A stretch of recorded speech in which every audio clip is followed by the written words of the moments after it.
bienvenidos a este nuevo formato que vamos a encarar. Nosotros somos Opacasi, es un nombre que surge de las primeras iniciales de cada apellido, con el agregado de la O que vendría a aportarle una alternativa, que es un poco el mito fundante de este colectivo, que es proponer cosas que no están dichas o que están dichas poco. Entonces, nosotros hicimos un primer espectáculo que se basaba en textos propios con música y relato de texto, y debutamos en febrero del 2020, antes de la pandemia. Después, y lo que queremos contar, es lo que hicimos durante la cuarentena, que nos sorprendió a todos. ¿Quiénes somos Opacasi? ¿Quiénes somos Opacasi? ¿Quiénes somos Opacasi? Pa-ca-si. O. Eso somos Opacasi. Eso quiere decir Ed Pareta, Alisa Kaufman y Rita Simone. Ed Pareta, ¿vos qué haces? Bueno, yo soy trompetista, músico, compositor y escribo por necesidad. Bien. Alisa Kaufman, ¿vos qué haces? Yo compongo, canto, toco algunos instrumentos y soy docente de música. Bueno. ¿Y vos qué vendrías haciendo? Yo soy Rita Simoni, soy artista plástica y arquitecta también, bueno, hago también un poco de todo, ¿no? Pero fundamentalmente artista plástica. Bueno, ¿quieren que contemos qué producciones hicimos en el transcurso de la cuarentena, sobre todo el 2020? Vamos a tomar ese periodo. Sí, yo desarrollé una nueva profesión que la vengo estudiando hace unos años y se empezó a dar como la alternativa para los músicos, que es grabar videos cada uno en su casa. Entonces empecé a hacer los míos propios con distintos músicos, hacia la mezcla del sonido y la edición del video. Y de a poco me empezaron a convocar amigos músicos para realizar sus videos también. Así que es una nueva área que fue lo que más pude hacer durante el 2020. De mi música grabé un tema que se llama Sentimiento y otro que es A Puro Antojo, con grandes músicos, que es Octavio Caruso en guitarra, Pablo Balota en bajo, Leandro Alem en percusión. Hay algunos músicos que nunca nos habíamos visto y nos conocimos a través de los videos.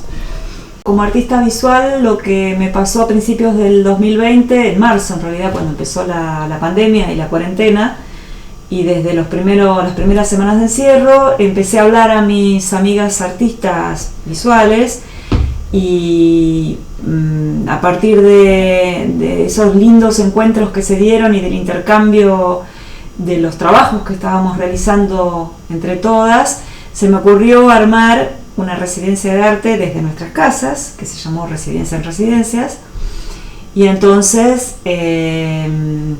esto empezó a funcionar de manera maravillosa, y la idea fue producir obra desde nuestras casas, cada una en su taller o en su casa, las que no podían ir al taller, y surgieron también formatos muy diferentes. Cada una empezó a trabajar con su lenguaje, pero desde un lugar muy distinto, modificando la manera de acercarse a los recursos, los tiempos, bueno, los ritmos y los resultados también, ¿no? Y entonces armé un Instagram y ahí empecé a poner, a subir las imágenes del proceso, que se fue enriqueciendo y se fue complejizando y se fue transformando cada vez más en obra. Y terminamos el año, digamos, haciendo un video para Hoy Futuro, que es una muestra muy importante en Río de Janeiro, curada por María Arlette González.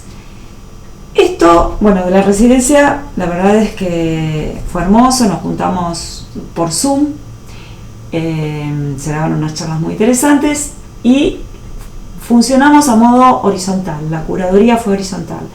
Las artistas que componen esta residencia somos Ileana Hochman, Carla Beretta, Silvia Breuda, Ariela Naftal, Ruth Rubinson, María Emilia Marroquín y yo, Rita Simoni. Bueno, esta es una de las experiencias que realmente y es, porque seguimos existiendo y seguimos armando nuevos proyectos para este próximo año, que ya está en curso, pero bueno,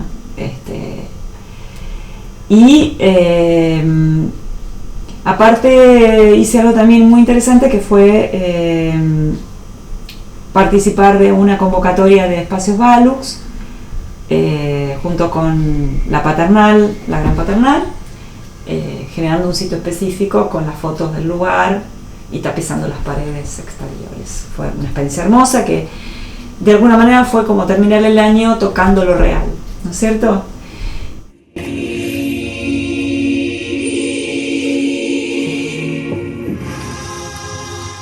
Bueno, yo hice 4 videos, pero voy a referirme a 2 que por distintos motivos son importantes, o desde lo afectivo. Siempre con la edición de video de Alisa, que me ayudó en este campo desconocido para mí. Hice un video de tocando desde nuestras casas con mi grupo que se llama Faro en la Luna, un tema que le dediqué a mi papá, que habla de un lugar a donde, como quimérico, donde llegar, donde prosperar, donde desarrollarse, que mi padre no lo pudo hacer por distintas razones, eligió otros caminos, pero entonces yo simbólicamente le cumplí ese sueño, generándome ese lugar que él pensaba. Fue muy linda experiencia. Y la otra experiencia que fue más inédita aún, porque trabajé con músicos que no conocía, porque a sugerencia del pianista yo le presenté un bosquejo y me dijo esto es un chamamé, y yo nunca había tocado un chamamé, entonces necesitaba los asesores en chamamé de Corrientes, justamente el pianista es de Corrientes, entonces me sugirió que haga bien un chamamé puro y no fusionado como veníamos haciendo nosotros nuestra impronta, y entonces tuve que trabajar en el sentido del purismo de la forma, y bueno, él me ayudó, me convocó a músicos que son del palo, por decir de alguna manera, y el resultado fue maravilloso, porque además yo presenté un tema nuevo, lo cual virtualmente es bastante difícil presentar algo nuevo, así que bueno, esos 2 son los que hice más cosas, pero lo que quiero resumir con esas 2 cosas. Uh-huh. Sí, algo que hicimos algunos músicos para poder sentir que no estábamos juntándonos para tocar, además de los videos, era presentarlos en YouTube. Claro. Y entonces en ese momento se podía chatear y comentar y era un poquito de intercambio que hacía de un poco de reemplazo a lo real, digamos, ¿no? Después terminabas y estabas solo en tu casa y decías, y ahora me tomaría una cerveza, un vinito. Exactamente. Como cuando después de tocar, que exacto, se queda así como un poco efusivo y bueno, y había que bajar solo. Claro. Y hablamos un poquito, perdón que te pregunte, del ciclo que organizaste. Sí, eso fue también sobre fin de año, que ya estábamos con necesidad grande de salir a tocar y surgió la posibilidad de hacer un ciclo en Vicente el Absurdo, que por suerte quedaba en la esquina de mi casa. Entonces le propuse al dueño y me dijo, primero dudó un instante, se quedó pensando, tendríamos que... sí, dale, organiza un ciclo. Entonces, éramos 2 músicos por fecha, todos los domingos de noviembre, al 2 de diciembre y 2 de enero. Y fue muy emocionante para los músicos volver a tocar en vivo y tener a la gente bastante cerca. Para la gente, que para todos era su primer salida. Y se creó algo muy mágico, ¿no? que no podíamos creer que podíamos volver a tocar en vivo. Así que fue el volver a vivir. Volver a vivir. Sí. Me parece interesante esta relación entre lo real y lo virtual, que es como que sería como una de las cuestiones que surgió a partir de la pandemia, ¿no? Y cómo esto va afectando a la vida de todos los habitantes del mundo y también específicamente de los artistas. Sí. Cómo se cierran espacios o se limita la posibilidad de estar en los espacios abiertos públicos, y bueno, eso genera siempre alternativas, porque cuando hay potencia, cuando hay energía, cuando hay deseo, las cosas se tienen que hacer. Entonces uno le pasa eso, ¿no es cierto? Tenemos que producir, tenemos que hacer algo que nos signifique, que nos dé esa alegría que nos da la creación. Uno además, como artista, también siempre es atravesado por las realidades y de alguna manera también piensa el mundo, ¿no es cierto? Y la ubicación de uno en el mundo, por más que sea de un lugar chiquitito y ignoto, digamos, ¿no? Eso me parece importante.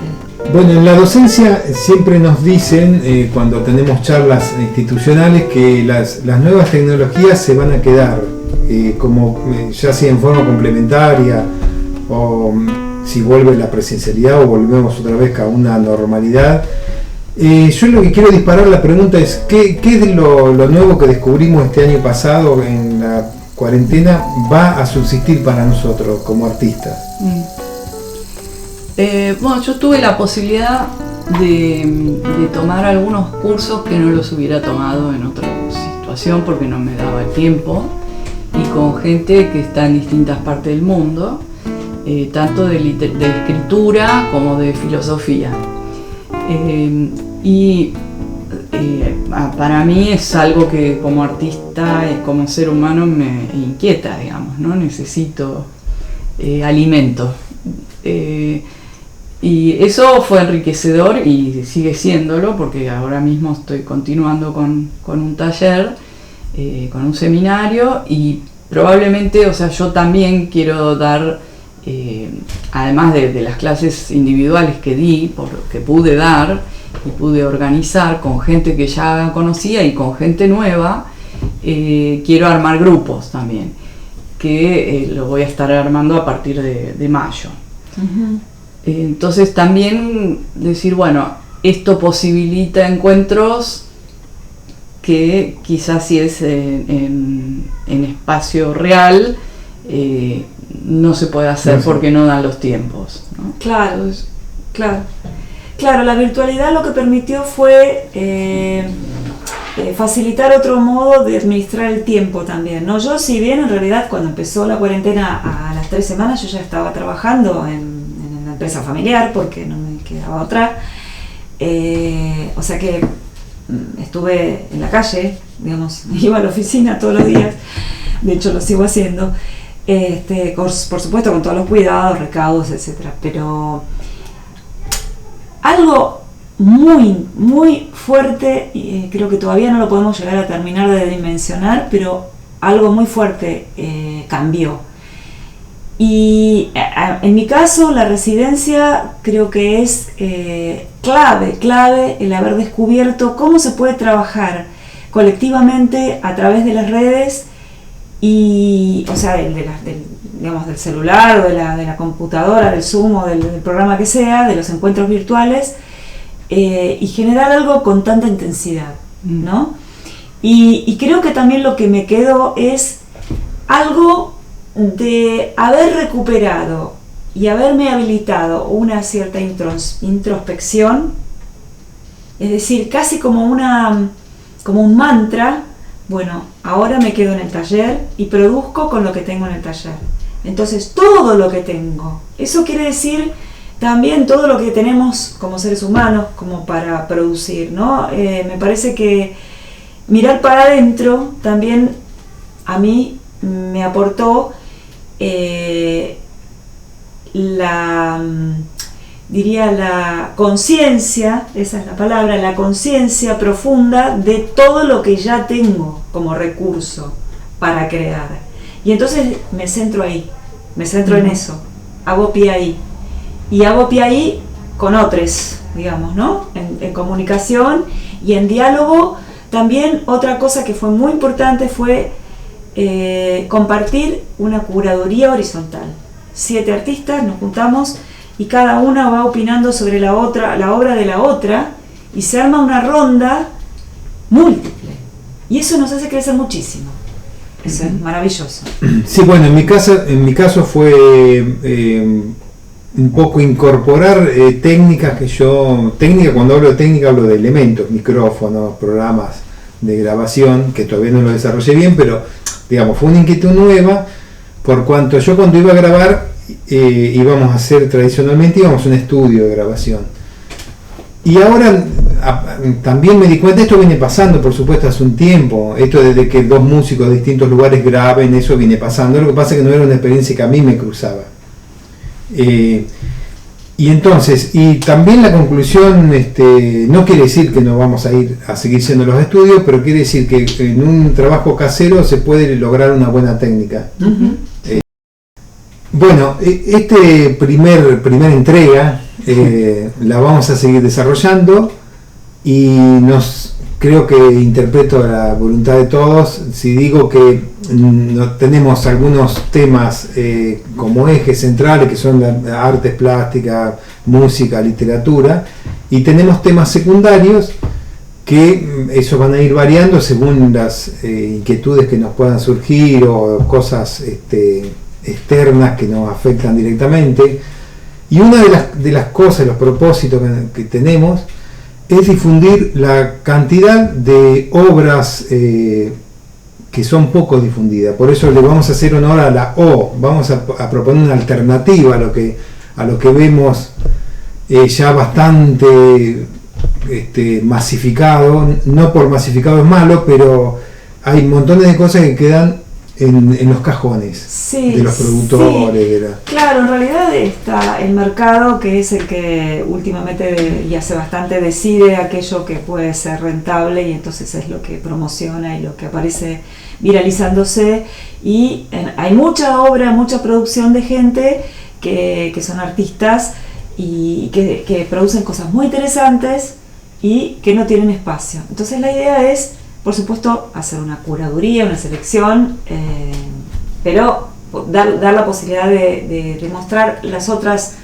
formas. Podríamos decir que es arte fuera del algoritmo. Ahí está. Eso Ahí está, bueno. me encantó. Arte fuera del algoritmo, buenísimo. Claro. Y tiene ritmo. Y tiene ritmo. Algo de ritmo tiene. Algo de ritmo. El algoritmo es algo de ritmo. Qué bien. Excelente. Opacasi, vamos a Opacasi. Algo de ritmo. Algo de ritmo.